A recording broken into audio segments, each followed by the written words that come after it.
कोई दुनिया में चेहरा देखता है, कोई चेहरे में दुनिया देखता है। मां मिली हो और कैसे मिली, सादर भले ही मिली एक माता। सती मैया की और बहनें भी मिली, लेकिन कैसे मिली? भगिनी मिली बहुत मुस्कुराता, बहनें बहुत मुस्कुरा कर मिली। ये प्रसंग कहता है मुस्कुराना ठीक है, बहुत मुस्कुराना ठीक नहीं है। मैं उदाहरण देता हूं, आपके घर कोई आया, आप उसका स्वागत करेंगे, अरे जय हो स्वागतम स्वागतम, आइए आइए आइए आइए, ये तो ठीक है। लेकिन यदि कोई घर आए आप भी आ गए, इसका मतलब आपको आना नहीं था, आप बिना मतलब में आ गए हैं। बहनें बहुत मुस्कुरा कर मिली, व्यंग। सती मैया कोई फर्क नहीं पड़ा। सती मैया ने अपनी मां से कहा, मां यज्ञ मंडप की परिक्रमा लगा लूं? आदेश मिला। सती मैया ने जाकर परिक्रमा लगाया और परिक्रमा लगाते मां ने देखा मंडप में सभी देवताओं के लिए स्थान निर्धारित है और मेरे पति रुद्र के लिए कोई स्थान नहीं। पिता के घर में अपने पति भगवान शिव का अपमान मां बर्दाश्त नहीं कर पाई। गोस्वामी जी कहते हैं मां का शरीर क्रोध की अग्नि में भड़क उठा। मां ने कहा, हे देवगण, हे ऋषिगण, इस यज्ञ मंडप में आप में से बैठकर जिसने जिसने मेरे पति भगवान शिव की निंदा की है, अथवा जो बैठकर कान से श्रवण मात्र भी किया है, आप सबको दंड मिलेगा। मर्यादा कहती है जिस सभा में शंकर की, श्री हरि की और संत की निंदा हो रही हो, यदि अपने भुजाओं में शक्ति है तो निंदा करने वाले की जिह्वा उसी क्षण काट दो। यदि शक्ति नहीं है तो कान बंद करके सभा से चले जाओ। मेरे पति केवल पति नहीं है, शंकर जगत के पिता हैं और आज इस मंदमती मेरे पिता ने मेरे पति का अपमान किया है। आज के बाद मैं इसकी बेटी के रूप में जीवित नहीं रहूंगी। इतना कह के सती मैया ने दाहिने पांव के अंगुष्ठ से योगाग्नि को प्रज्वलित कराकर और अपने आप को जलाकर वहीं भस्म कर दिया। हाहाकार मच गया हो। मां का शरीर क्रोध की अग्नि में भड़क उठा, दहकने लगा। नारद जी जाकर भगवान शंकर को बताएं, बाबा को आया क्रोध, जटा से केश निकाल कर धरती पर पटके वीरभद्र प्रकट हुए। वीरभद्र को भगवान ने कुपित करके भेजा है। वीरभद्र गए, सबसे पहले यज्ञ के आचार्य भृगु जी की दाढ़ी नोच ली। एक देवता थे जिनका नाम था पूसा, भगवान शंकर की निंदा के समय खिलखिला के हंस रहे थे। उनके मुख पर ऐसी मुष्टिका मारा, सारे दांत टूट गए। किसी का आंख फोड़ा, किसी का पांव तोड़ा। दक्ष के सिर को पकड़ा वीरभद्र ने, घुमाया और धड़ से सिर को उखाड़कर ले जाकर यज्ञ की अग्नि कुंड में स्वाहा कर दिया। बाबा के गण पूरा यज्ञ विध्वंस करने लगे। ये कथा कहती है जीवन में यदि बैर भाव रखकर सत्कर्म करने चलेंगे तो आपका सत्कर्म पूर्ण होने वाला नहीं है। सत्कर्म तभी पूर्ण होता है जब मन की शुद्धता होती है। बाद में भगवान श्री हरि को, शंकर जी को बुलाकर यज्ञ की रक्षा कराई गई। इधर सती मैया मरने से ठीक पहले, सती मरत हरे सन पर मांगा, अनुरागा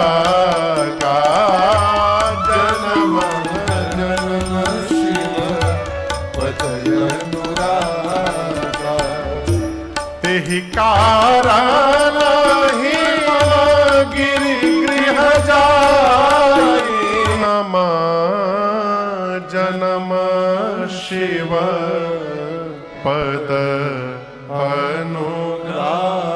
हे प्रभु, अगले जन्म में भी मैं बाबा के ही चरणों की दासी बनूं, ऐसा आशीर्वाद दीजिए मुझे। राम जी ने आशीर्वाद दिया और उसी वरदान के कारण सती मैया का शरीर शांत हुआ और उनका अगला जन्म हिमालय के घर में पार्वती मैया के रूप में हुआ है। आइए एक बार भाव और श्रद्धा के साथ सभी लोग बोलिए पार्वती मैया पार्वती मैया का जन्म हुआ। नारद जी पहुंच गए हिमांचल जी के घर।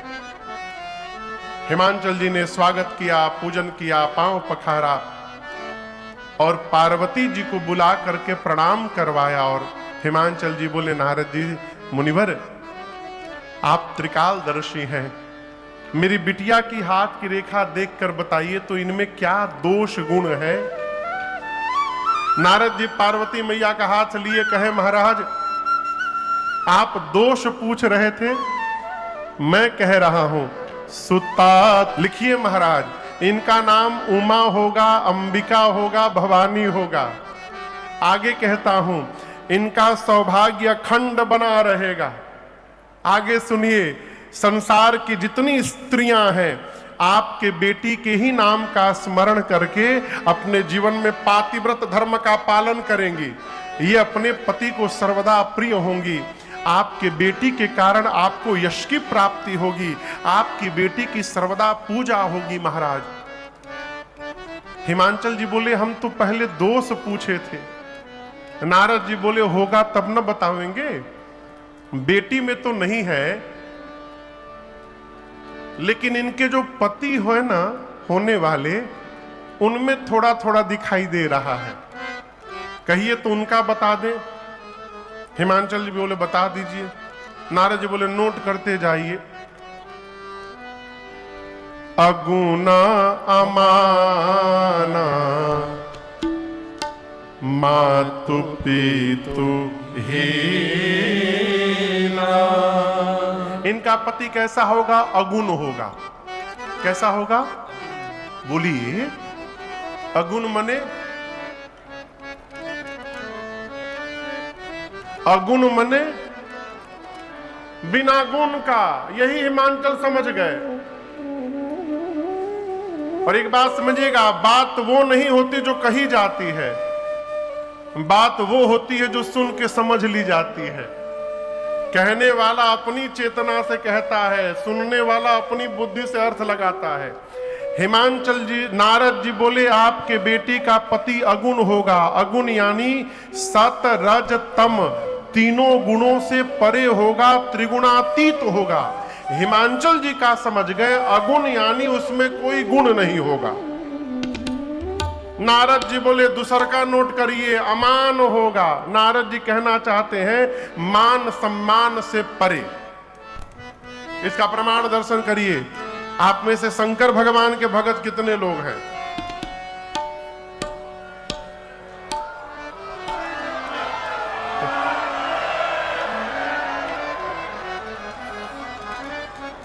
सब काशी वाले यहीं आ गए हैं का है?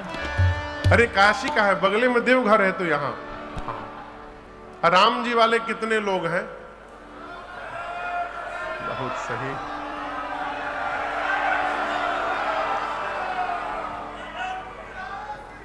और शंकर जी राम जी दोनों वाले कितने लोग हैं? ये अच्छी बात है। बहुत बहुत जय हो, जय हो। देखिए, दुनिया में सबसे सरल पूजा किसी देवता की है तो मेरे बाबा की है, भगवान शंकर की। कौनो खोखट नहीं है। कुछ न मिले, घास नोच के चढ़ा दीजिए, बाबा गदगद। एक लोटा पानी मिला, लोटा ढका दीजिए। एक तो कथा में बताऊं, महात्मा कहते हैं एक मंदिर में सोने का कलश लगा था शिवालय में। एक चोर की दृष्टि पड़ गई थी। चोर के मन में था कहिया है कि उतार ली हम।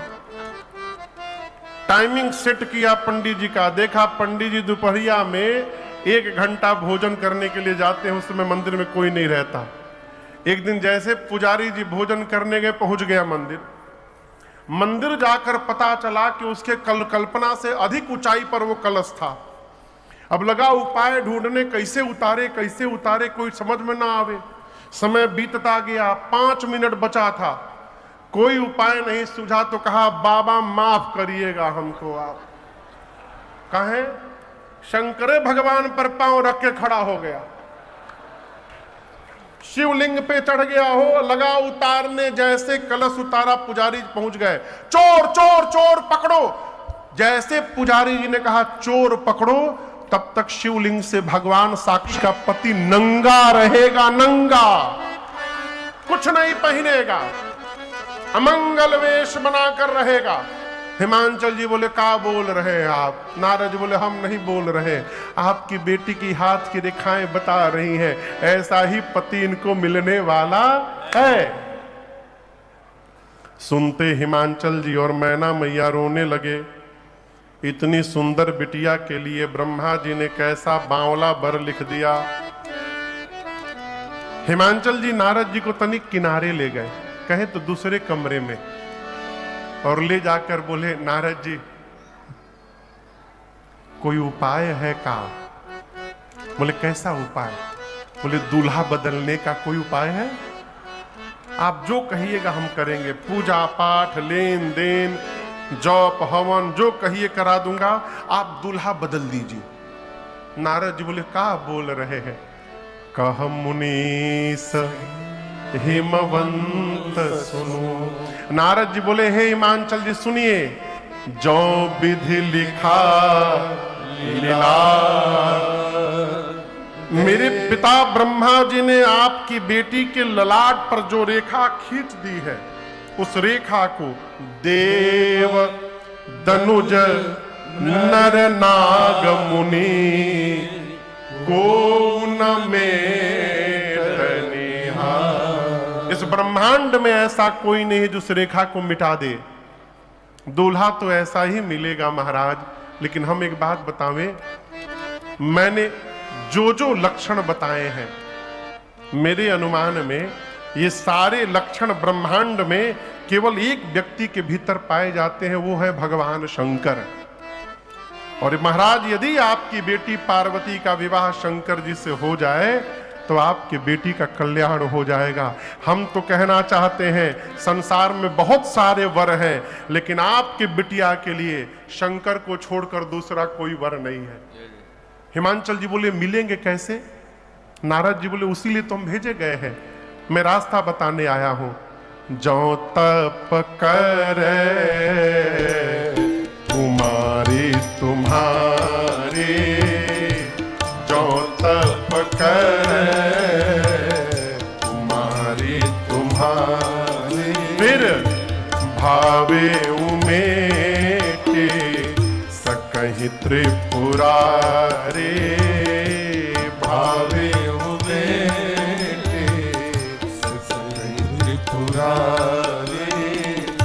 शंभु सहज, शंभु सहज समर्थ भगवाना, यही विवाह सब विधि कल्याणा, यही विवाह सब विधि कल्याणा, यही विवाह सब विधि कल्याणा।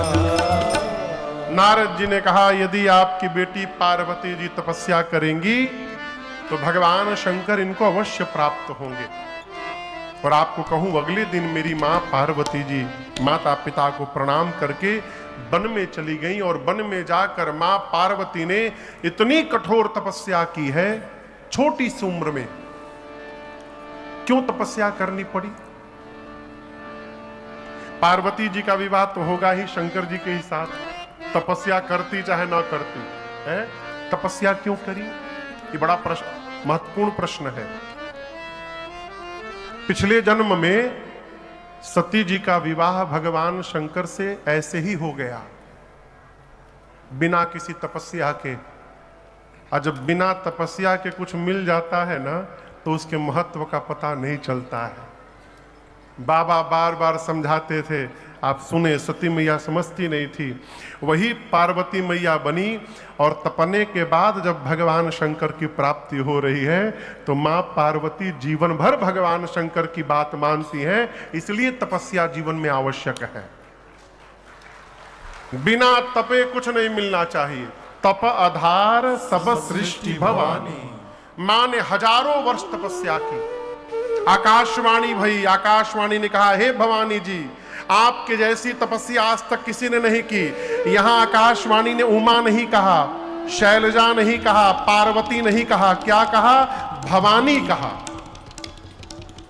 और आप दर्शन करिए, पार्वती जी अभी भवानी नहीं बनी है। भवानी कहते हैं भव यानी भगवान शंकर, और जो भव की अर्धांगिनी होंगी उनको भवानी कहा जाता है। भवम भवानी सहितम नमामि। आकाशवाणी ने भवानी कहा, अर्थात मैं आपको आशीर्वाद देता हूं, आप जो भवानी बनने के लिए तपस्या कर रही हैं, आपकी मनोकामना पूर्ण हो गई, आप बहुत शीघ्र भवानी बनेगी। आकाशवाणी भई, मां गदगद हुई। इधर भगवान शंकर सीता सती मैया के जाने के बाद वैराग्य में आ गए, कैलाश से निकल पड़े। कहीं कथा होती तो बैठ के सुनते, कहीं श्रोता मिल जाते तो कथा सुनाते। इसी प्रकार उनके नेम प्रेम को देखकर एक दिन स्वयं श्री राम जी भगवान शंकर के सन्मुख प्रकट हो गए। बाबा ने दंडवत किया। राम जी ने कहा, प्रभु आप हमको कितना प्रेम करते हैं। शंकर भगवान बोले, कह नहीं सकता नाथ। राम जी बोले, मैं कुछ मांगूंगा तो आप देंगे मुझे? शंकर जी बोले, आज्ञा करिए प्रभु। तो राम जी ने कहा, मैं यही मांग रहा हूं, जाए विवाह हो शैलजहि, यह मोहि मांगे। राम जी ने कहा कि आप जा करके पार्वती जी से विवाह करिए। शंकर भगवान बोले, प्रभु ये उचित तो नहीं है। देखिए, नियम है कि लड़के के घर जाकर लड़की के माता पिता लड़के का हाथ मांगे। अब लड़के के घर के जाकर कहे कि हम अपने लड़के का विवाह आपके घर कहना चाहते, तो गांव जवार कहीं लागत लड़कवा में कोनो खोट बा, ब्याह हो नहीं रहा लड़कवा का। शंकर भगवान बोले, प्रभु ये तो उचित होगा नहीं, लेकिन यदि आपने कह दिया है तो आज्ञा सिर पर नाथ तुम्हारी, आपकी आज्ञा सिरोधार्य है। राम जी अंतर ध्यान हुए। शंकर भगवान मन में सोचे कि पार्वती ने पिछले जन्म में मेरे भगवान की परीक्षा ली थी, अब इस जन्म में जब तक मैं उनकी परीक्षा नहीं लूंगा मैं विवाह नहीं करूंगा। तो बाबा ने सप्तऋषियों को भेजकर अब पार्वती जी के प्रेम की निष्ठा जानी। आपको बताऊं, सप्तऋषि गए, अब पार्वती मैया से बहुत कुछ कहे। नारद जी की बात मानकर आप शंकर जी को पति के रूप में चाहती हैं, नारद जी की बात मानकर आप घर बसाना चाहती हैं। आपको पता नहीं पार्वती जी, नारद जी की बात जिसने जिसने मानी उसका घर बसा नहीं, उजड़ गया। अपने बिना घर द्वार के हैं वैसे सबको बना देते हैं। आपके पिता जड़ है ना, आपकी बुद्धि भी जड़वत हो गई है। शंकर जी के बारे में कुछ जानती हैं आप? भीख मांग के खाते हैं। जो स्वयं भीख मांग के खाता है, आपका पेट कैसे भरेगा? इतनी निंदा किए भगवान शंकर की सप्तऋषि। मैया सुनती रही। मुनियों ने कहा कि हम आपके लिए बहुत सुंदर दूल्हा लेकर आए हैं, उनमें कोई दोष नहीं है। आप जानना चाहती है कौन? बोली कौन?